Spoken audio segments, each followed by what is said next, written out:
రాజమండ్రిలోని కందుకూరి విద్యాసంస్థల్ని ప్రభుత్వంలో కలుపుతూ గత ప్రభుత్వం ఆదేశాలు ఇచ్చిన కూటమి ప్రభుత్వం వాటిని అమలు చేయడం లేదు. కందుకూరి రాజ్యలక్ష్మి మహిళా కళాశాల ప్రాంగణంలో ఉన్న హాస్టల్ గ్రౌండ్ పూర్తిగా ప్రభుత్వ ఆధీనంలోనే ఉండాలని డిమాండ్ చేస్తూ ఎస్ఎఫ్ఐ ఆధ్వర్యంలో విద్యార్థులు పెద్ద ఎత్తున ఆందోళనకు దిగారు. స్టూడెంట్స్ ధర్నాపై మరింత సమాచారం మా ప్రతినిధి హరీష్ అందిస్తారు. చారిత్రక రాజమండ్రి నగరంలో కందుకూరి ఆశయాల మేరకు ఆయన ఆస్తులన్నీ కూడా గత ప్రభుత్వానికి హితకారిణి సమాజం నుంచి బదలాయించే ప్రయత్నం చేసింది. దానికి సంబంధించి చాలా వరకు కాలేజీలు కూడా ప్రభుత్వ ఆధీనంలోకి వచ్చాయి. విద్యార్థులు కూడా కోరుకునేది ఇది. అయితే కందుకూరి రాజ్యలక్ష్మి మహిళా కళాశాలకు చెందిన ఆస్తుల బదలాయింపు జరగలేదు సరికదా, అవి హితకారిణి సమాజం ఆక్రమించుకునే ప్రయత్నం చేస్తున్న విద్యార్థులు తీవ్రస్థాయిలో ఆందోళన వ్యక్తం చేస్తున్నారు. ఇప్పటికే దీనికి సంబంధించి అనేక సార్లు ఆందోళన కూడా నిర్వహించారు. ముఖ్యంగా ఎండోమెంట్ శాఖ ఏదైతే ఉందో ఆస్తులను అన్యాక్రాంతం చేసుకునే ప్రయత్నం చేస్తుంది తప్ప తమనైతే తీవ్ర ఇబ్బంది పెడుతున్న విద్యార్థులు ఆందోళన చేస్తారమ్మా. ఏం జరుగుతుంది?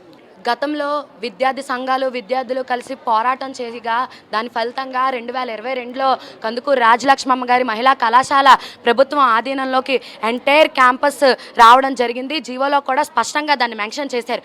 కానీ పాలక మండలి వైఖరి ఎలా ఉంది అంటే, ప్రస్తుతం హితకారిణి సమాజం లోపలికి వచ్చి హాస్టల్ మీకు ఎటువంటి సంబంధం లేదు, ఈ హాస్టల్ హితకారిణి సమాజానికి చెందుద్దని చెప్పి దౌర్జన్యంగా సెల్ఫ్ మేనేజ్మెంట్ హాస్టల్గా కాలేజ్ లోపల ఉండి నడుస్తున్న హాస్టల్ని వాళ్ళ స్వాధీనం చేసుకున్న పరిస్థితి. ఈరోజు రాజమండ్రి కేంద్రంగా ఉన్న కందుకూరి వీరేశలింగం గారి ఆస్తులు కోట్ల రూపాయల ఆస్తులు.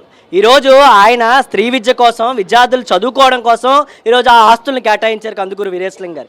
ఈరోజు హితకారిణి సమాజం కానీ లేకపోతే ఎండోమెంట్ డిపార్ట్మెంట్ కానీ అవి పర్యవేక్షణ కోసం మాత్రమే అప్పచెప్పారు. ఈరోజు ఏదైతే ఎస్ఎఫ్ఐ విద్యాసంఘ దాదాపు 2 ఏళ్ళు పోరాటం చేసి ఆ విద్యా సంస్థలు గవర్నమెంట్ చేసాం. గవర్నమెంట్ చేసినప్పుడు జీవో నెంబర్ 42లో ఎంటైర్ క్యాంపస్ల ఆస్తులు మొత్తాన్ని ప్రభుత్వానికి అప్పచెప్తే జీవో వచ్చిన తర్వాత ఈ రోజు దాకా ప్రభుత్వం మారింది, ఎక్కడా కూడా ఆస్తులు సంబంధించి విషయాల్ని తేల్చకపోగా ఈరోజు లోపల ఉన్న హాస్టల్ మాది అనుకుంటూ కొత్తగా వచ్చిన ట్రస్ట్ బోర్డు సభ్యులు, ఈ ట్రస్ట్ బోర్డు సభ్యుల్ని ఈరోజు అధికారికంగా ఇక్కడ ఉన్న ఏదైతే స్థానిక ఎమ్మెల్యే గారు వాళ్ళని ఎంపిక చేశారు, ఏదైతే వాళ్ళు కానీ లేకపోతే ఎండోమెంట్ అధికారి కానీ వీళ్ళందరూ వచ్చి దాన్ని లోపలికి వెళ్ళి మాది అని చెప్పి విద్యార్థుల సందర్భంలో ప్రిన్సిపల్ లేని సందర్భంలో హ్యాండ్ ఓవర్ చేసుకున్నారు. దానికి పోలీసులు ఎటువంటి అనధికారికంగా ఎటువంటి లేఖలు లేకుండా వాళ్ళకి దగ్గరుండి అప్పచెప్పించే పని పోలీసులు చేశారు. ఎట్టి పరిస్థితుల్లో ఏదైతే ప్రభుత్వానికి బదలాయించాల్సిందో ఆస్తులు హితకారిణి సమాజం నుంచి పూర్తి స్థాయిలో బదలాయించాలి. దీనికి హితకారిణి సమాజం కానీ ఎండోమెంట్ శాఖ కానీ ఏమాత్రం కోఆపరేట్ చేయట్లేదని, ఖచ్చితంగా